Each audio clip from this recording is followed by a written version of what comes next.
The Reach, a wild land of stony hills, deep canyons, and the peaks of the Daedric mountains that make the border divide between Hammerfell, High Rock, and Skyrim. And let us not forget the mighty Karth River that cuts and weaves its way through all that rock, its mouth finally opening at the Bay of Solitude to the north. Land is prized here in the Reach, and it's said to be quite fertile, but still, it's not for farmland that this area is prized. It is the minerals that lay beneath the earth, the precious deposits of silver. Of course, this is why for millennia the Reach has been desired by many who wish to reap the land of its resources. Oldmer, Dwemer, Nord, Need, Breton, and Imperial all seem to have tried their hand at claiming it for themselves. But there is one group of people, a group that still exists there today, that have claimed native heritage of the Reach. A group of men most closely related to the Bretons, and they have lived there seemingly since the beginning of recorded history. Hello ladies and gentlemen, my name is Scott from FudgeMuppet, and today I'm going to take you through the story of the infamous Reachmen. Daedra worshippers, Hagraven lovers, rightful inheritors of the land, or savage natives, let's discover together the truth of these complicated people. Early accounts of the Reachmen are hazy. Since they seem to mainly be Bretons in physicality, one could best assume that it was in the Merethic era, when the Bretons were essentially being created by the intermixture of Aldmerianidic blood, that the Reachmen too were first birthed onto Tamriel. Despite this, it's important to note that the Reachmen and the Bretons of High Rock see themselves as completely distinct from one another, even though they share similar blood. It is likely that Reachman society and culture began long before in the Merethic era, but by the early First Era, their troubles were beginning with the rise of the Nordic Empire. King Vraga the Gifted began an ambitious expansion of Skyrim's territory, expanding into Morrowind and High Rock, and by the 240th year of the First Era, his conquest was complete. As he made his way into High Rock, he of course came across the Reach, and likely either subjugated or killed many of the native Reachmen, as is the way with most conquerors of history. Nordic intolerance of the locals would have seemed likely, considering that the Reachmen seemed to be, at least in majority, Daedra worshippers. Daedra, such as Molag Bal, the Prince of Domination, Mehrunes Dagon, the Prince of Destruction, Malakath, Prince of Outcasts, and Namira, the Lady of Decay, are examples of such worship. Their worship of Mehrunes Dagon and Molag Bal is likely so they can be invoked to destroy and dominate their enemies, but also Dagon's sphere includes the violent aspects of nature, of which they are probably exposed to, like earthquakes, rockslides, or storms, so maybe they appease him for protection from natural disaster. Malakath is a Daedric prince of not only orcs, but his sphere also includes all the spurned and ostracized, which would extend to outcasts such as the Reachmen, who are constantly bullied by foreign invaders and occupiers throughout the eras.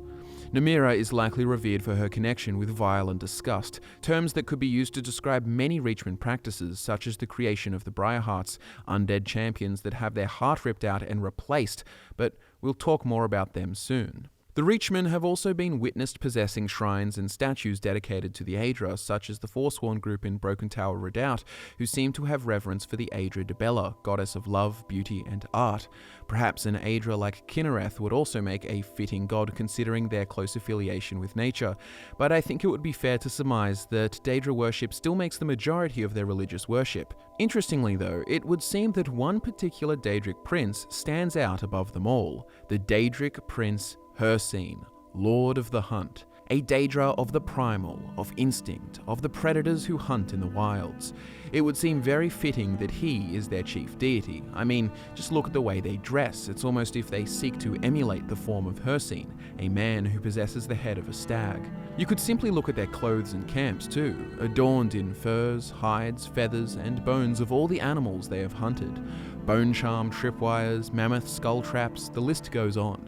Hunting is obviously a very important part of their culture. They live a life closest to the primal state that is Hircine's sphere, a way of life that has given them the very fitting reputation as primitive tribes of savages. One of the few detailed accounts of Hircine worship is a transcription of a statement detailing the 5 aspects of Hircine by Urakanak the Witchman, a Reachman shaman of the Daedric mountains. He goes on to detail the 5 aspects. All are true and right and death in the woods. All are worthy of reverence. These 5 are the hunter, the man-beast, the great stag, the quick fox, and the mighty bear. A Reachman would consider themselves blessed to come across any such aspects while traversing in the rocky canyons and forests of their homes. It also begs the question, what is a Reachman's view on lycanthropy? I imagine they would actually be very fond of this condition, likely seeing it as a blessing from Hircine, and to hunt with their favoured god in his Oblivion realm for eternity after death probably sounds like a pretty sweet deal to them.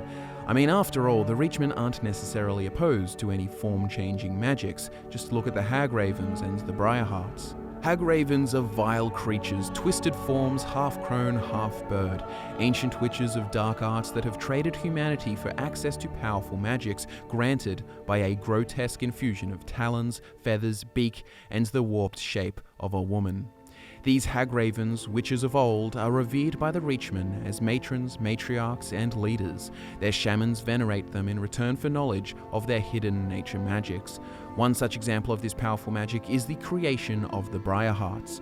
The Hagravens perform their sacred rituals on chosen or fallen Reachmen. They have their actual hearts ripped out and replaced with a briarheart, which is actually a type of fruit.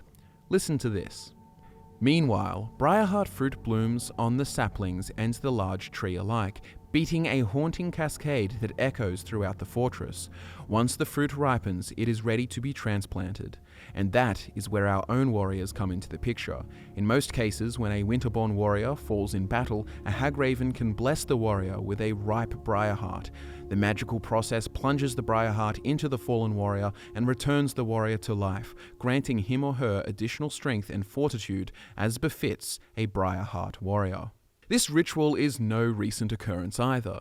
In the legend of the Red Eagle, a tale of events from the First Era, the Hagravens are then referred to as ancient and venerable, implying that they have been of Reachman culture for a very, very long time.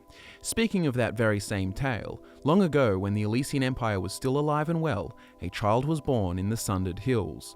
His name was Phelan, which directly translates to Red Eagle in the Reachman tongue, named so for the screeching of an eagle that greeted his birth, as well as the crimson blooms on the autumn hills. 10 kings ruled the Reach at this point in time. They were free to rule as they wished. The Nordic Empire that had subjugated them had crumbled 6 centuries prior. These kings warred amongst each other, the Reachmen were scattered, but as Phelan grew into the greatest warrior of the Reach, and as the augurs foresaw his destiny, he would soon unite the entirety of the Reach against a common enemy. Empress Hestra of the Elysian Empire had just finished conquering Hyrok, and now she had her sights set on civilizing the Reach. One by one, the kings stood before her. One by one, they fell aside, bending knee in imperial bargains or slaughtered on the battlefield. Her legions came at last to the Sundered Hills, and envoys were sent to bargain for their surrender. Phelan refused to yield the freedom of his people, but the elders were afraid, cast him out, and accepted the imperial yoke. Phelan was furious and gathered those most loyal to the old ways, all those who yearned for freedom. For months, they would use their knowledge of the land to wipe out imperial patrol after imperial patrol. It was a game of guerrilla warfare. But for every patrol they killed, a new one would fill its shoes. It seemed to be a hopeless fight, until one night by the fire, Phelan and his men were approached. A huddled, shambling figure came to them, cloaked in rags, face cowled. Though his men mocked and cast stones at the stranger, Phelan sensed something and beckoned. The cowl was thrown back in the dim light, and she revealed herself to be one of the ancient and venerable Hagravens. She offered power for a price, and a pact was made. Thus was brokered to the witch his heart, his will, his humanity. From that day forth, his was a spirit of vengeance, pitiless and beyond remorse. The rebels grew in strength and numbers, and none could stand against them. Phelan's eyes burned coldly in those days, black opals reflecting a mind not entirely his own. 2 years passed, and the foreigners were all but driven from the Reach. Such peace could not last, however, and a great host fell upon them, a swift army of invaders unlike any before. For a fortnight, Hestra's generals laid siege to Red Eagle's stronghold, till he himself came forth for battle, alone and robed in nothing but his righteous fury. 1,000 foreigners fell before his flaming sword, and the enemy was routed. Yet when the night fell, so did he. The warriors who came to him said Phelan's eyes were clear again on that final night. The legend of the Red Eagle, the tale of Phelan, is quite the epic story and is one that emboldens the Reachmen warriors even to this very day. But arguably, it would be another Reachman of a later time that would accomplish far more than anyone would have thought possible. A Reachman to sit atop the Ruby Throne. By the Second Era, two Cyrodiilic empires had risen and fallen, one of Alesia and one of Riemann. In the early 6th century, a Reachman named Daedric the Black Drake united all of the Reachman tribes, and did something that would make the Empress Hestra turn in her grave. He marched through the Dural Mountains and into the Heartland, conquering everything in his step, until finally he would conquer the Imperial City and sit atop the Ruby Throne, ushering in a small dynasty of rulers called the Longhouse Emperors. To help legitimize his claim to the throne, he married Viraxia Tharn, a member of a prominent and influential Nibonese family.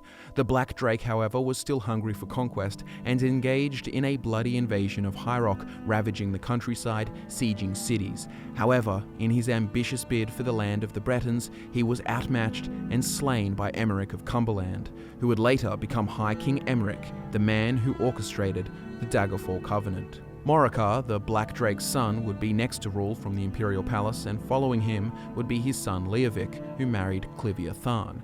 Now, Leovic seemed to be a little too ambitious for his boots, and made a major move that would cause outright rebellion.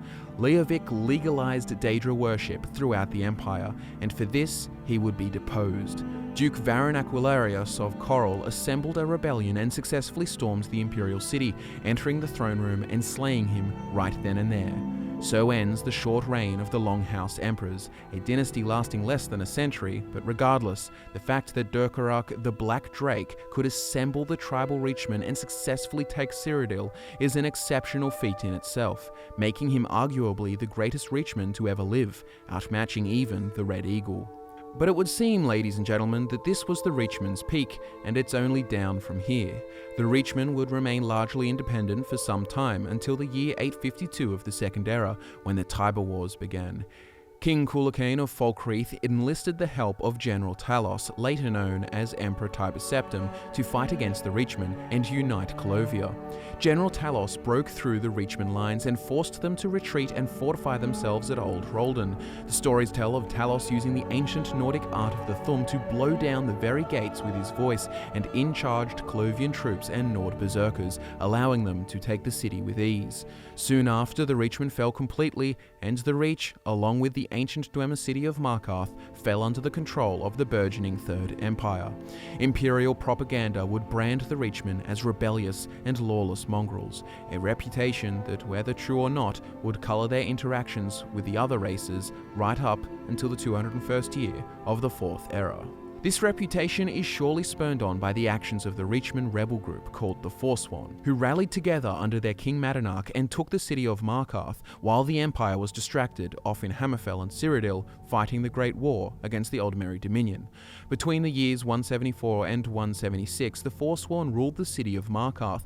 Reportedly, they petitioned the Empire for recognition as an independent kingdom, and it is said that for those 2 years, aside from certain attacks and mistreatments against Nord landowners motivated by retribution, the non-Reachmen of Markarth were treated fairly well. But this pipe dream would be crushed when Ulfric Stormcloak, a veteran from the Great War, used his mighty thumb to blow down the gates of Markarth and slay the Forsworn, reminiscent of General Talos' actions at Old Roldan. Since then, the Forsworn scattered across the Reach, living in fortified camps, raiding and harassing those who say they do not belong in their lands. But for a great many of the Reachmen, they desire only to live in peace. They lament that so many of their friends and loved ones have died in service for a long-lost cause.